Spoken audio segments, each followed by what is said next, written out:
Hi friends అందరికి అందరు అన్నం తిన్నారా? నేనైతే ఇప్పుడే తింటున్నా. అయితే ఇంతకు ముందు అమ్మ పచ్చడి చేస్తుంటే ఆ వీడియో ఒక వీడియో అయితే పెట్టినాం అనమాట. మేము ఆ వీడియోకి అయితే ఒక కామెంట్ వచ్చింది. ఏమని వచ్చిందంటే, మీ పిల్లలు మీ తమ్ముడు ఎప్పుడు మీ అమ్మ మీ పిల్లలు మీ తమ్ముడు చూపిస్తారు, మీ డాడీని ఎందుకు చూపియరు అని చెప్పి ఒక కామెంట్ వచ్చింది. నేను ఇప్పుడు ఛానల్ పెట్టి దాదాపు సంవత్సరంన్నర అవుతుంది. ఒక ఇంటర్వ్యూలు కూడా జరిగినాయి. ఒక 4-5 ఇంటర్వ్యూలు కూడా జరిగినాయి. అలా మా బాధలు మా కష్టాలన్నీ చెప్పుకున్నాం ఆల్రెడీ. చెప్పుకున్న తర్వాత ఒకవేళ కొత్తగా ఛానల్ చూసే వాళ్ళకి అర్థం కాని వాళ్ళకి మాత్రమే ఇలాంటి కామెంట్లు పెడతారు.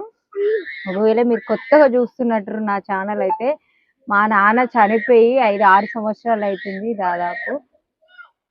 అందుకే కనిపించడు అనమాట. ఇది మీకోసం వీడియో.